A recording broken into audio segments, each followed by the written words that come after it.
주님께서 여러분과 함께 마르코가 전한 거룩한 복음입니다.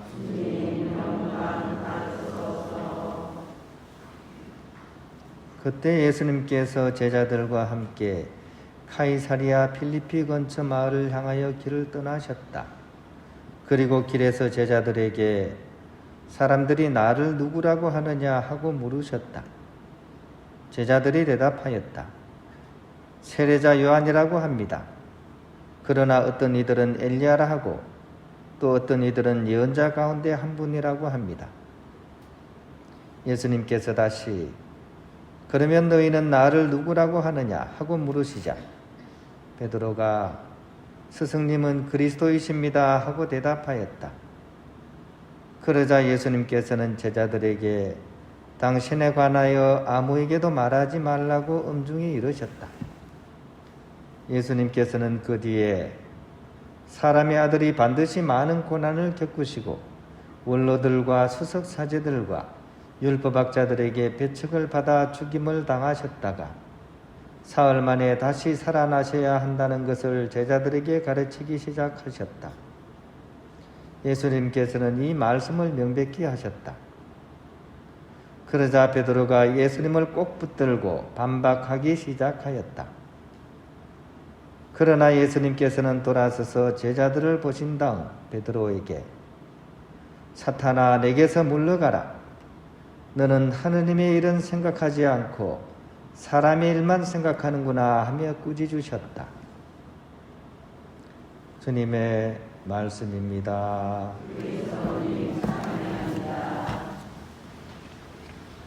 할비입니다. 제가 텔레비전은 거의 안 보는데 가끔가다 이렇게 인터넷상으로 통해서 TV 프로그램 이렇게 짧게 이렇게 녹음해 놓은 것 이렇게 보는 것 중에 하나가 슈퍼맨이 돌아왔다 이런 프로그램입니다. 혹시 보신 분 많으시죠? 없습니까? 예. 이렇게 제목 자체가 왜 슈퍼맨이 돌아왔다인가 하니까 이제 아이들이 태어나서 처음으로 마주하는 영웅이 바로 슈퍼맨 아빠라는 거죠, 그죠? 아빠가 슈퍼맨처럼 여겨진다는 얘기죠. 그래서 이 프로그램은 뭐냐 하면 이제 아빠가 나와가지고 아이들 키우는 그런 프로그램입니다. 아마 많이 보셨을 거예요, 그죠? 제목은 생각 안 하고 이제 막 송일국이나 이런 사람들이 나와가지고 막 새 쌍둥이 키우고 이런 이야기입니다.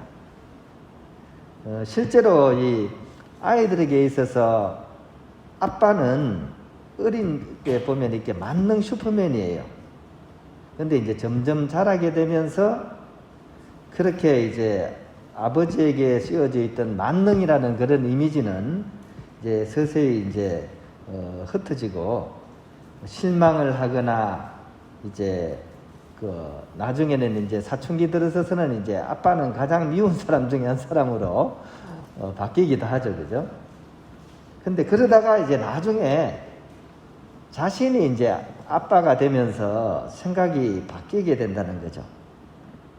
그리고 어느 정도 시간이 흐르면 다음과 같은 시를 들으면 고개가 끄덕끄덕거리게 된다는 거죠. 어떤 사람이 이런 시를 지었습니다. 제목은 달팽이. 태어날 때부터 집이 있어서 달팽이는 정말 좋겠다고 사람들은 말한다. 돌아갈 집이 바로 등 뒤에 있어서 달팽이는 느린 거라고 말한다. 집이 너무 무거워서 달팽이가 느리다는 것을 몰랐다. 삶이 너무 무거워서 달팽이가 느리다는 것을 사람들은 몰랐다. 달팽이 친구들은 하나같이 느리다.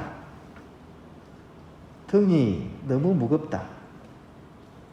소라, 전복, 다슬기, 자라, 거북이, 아버지. 우리들의 아버지. 나이가 들면서 뒤늦게 이해가 되는 삶이 아버지의 삶이라고 할 것입니다.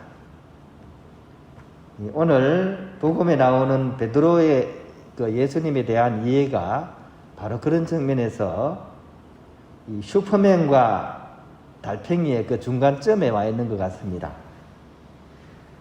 이 예수님은 베드로에게 다가온 모습이 처음에는 슈퍼맨처럼 다가왔죠.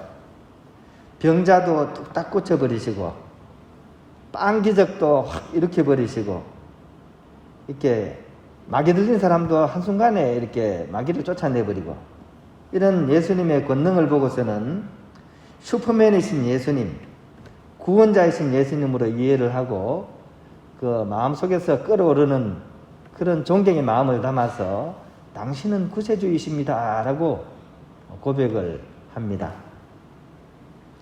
그런 그에게 예수님께서는 바로 그런 구세주의 실체를 솔직하게 알려주십니다. 반드시 그 메시아는 고난을 받고 배척을 받고 결국은 죽음까지 이르게 되리라. 이 베드로 입장에서는 도저히 받아들일 수 없는 그런 말씀을 하시게 됩니다. 이 얘기를 듣고 베드로가 이렇게 막 놀란 토끼처럼 이렇게 눈을 뜨고서 얘기합니다. 아빠 미워 하는 그런 아이의 심정으로 이렇게 예수님께 이렇게 절대로 그런 일이 있어서는 안 됩니다 하면서 이제 얘기하는 거죠. 그때 이제 예수님께서는 이제 진정한 아빠가 어떤지를 이제 알려주기 위해서 이제 막 이렇게 꾸중을 하는 그런 형태로서 이렇게 진정한 아빠의 모습을 이렇게 알려주십니다. 진정한 아빠는 약한 이들을 위해서 오히려 나약함을 택하고 세상 모든 낮은 이들을 위해서 몸소 낮아지는 모습에서 드러나게 된다고. 그래서 달팽이처럼 보이게 된다고. 이 말씀을 우리가 잘 묵상해 봤으면 좋겠습니다. 우리는 대부분 슈퍼맨이기를 이렇게 원하고, 그죠? 나 자신 또한 그런 슈퍼맨의 삶을 살아가고 싶어 합니다. 하지만 진정한 아빠의 모습은 오히려 달팽이처럼 보이게 되는 것이라는 것을 꼭 기억했으면 좋겠습니다. 저는 오늘 이 복음을 묵상하면서 제 삶을 한번 지금 제 자리에서 이렇게 한번 돌아보게 되었습니다. 좀 힘들고 어려울 때가 있어요. 이전에 제가 했던 일은 이제 제속 3의 일이고, 제속 3의 일은 평일에는 거의 이제 제가 나름대로 시간을 다 활용했었습니다. 제가 하고 싶은 거 하고, 공부하고 싶은 거 하고, 그리고 주말이 되면 이제 차를 몰고서 여기저기 이제 단위 형제에 가서 영성 강의하고, 그리고 딱 마치고 오면 일주일이 딱 끝납니다. 가끔 그때가 그릴 때가 있어요. 지금 여기 온 지 한 2년 정도 됐는데, 여기는 평일도 매이고, 주말도 매이고, 그리고 이 본당이라는 데가 온갖 이해관계가 다 이렇게 얽혀 있다 보니까, 이게 여기 문제가 생긴다 싶으면 또 이쪽에 문제가 생기고, 나름대로 이렇게 하려고 해도 또 사람들의 마음은 또 이렇게 각자 입장에서만 생각하기 때문에 이 조정하기가 여간 힘들지 않습니다. 그래서 아이고 내가 3회 할 때가 좋았는데 이런 생각이 들 때가 있어요.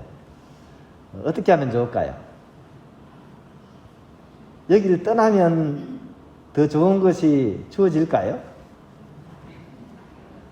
그런 게 아니죠, 그죠? 오늘 복음 말씀 이 달팽이 이야기는 바로 그런 거죠, 그죠? 그런 것을 떠나서 슈퍼맨이 되어서 날아가는 게 좋은 게 아니다. 슈퍼맨이 돌아왔다 그러잖아요, 그죠? 지금 삶의 이 자리에서 세상 어딜 가도 이런 문제가 없는 곳이 있을까요, 그죠? 다 있는 거죠, 그죠?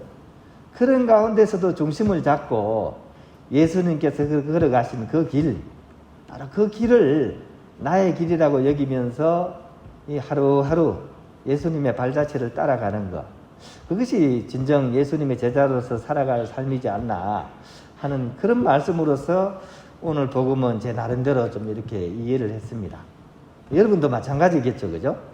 지금 살아가고 있는 이 삶의 자리가 어떤 때는 참 무거운 것 같고, 왜 내 인생은 이렇게 늘 무겁기만 할까라고 생각되는데, 바로 그렇기 때문에 결국 우리는 예수님의 길을 더 이렇게 따라가고 있다는 사실을 기억하고, 지금 이 자리에서 중심을 잡고서 어떤 것이 하느님의 뜻일까를 이렇게 찾기 위해서 기도하고 성찰하면서 나의 어떤 이 삶의 자리를 이렇게 받아들이고서 살아가는 것, 그것이 진정한 그런 슈퍼맨이 되는 길이지 않는가, 좀 그런 생각을 이렇게 해보게 되었습니다.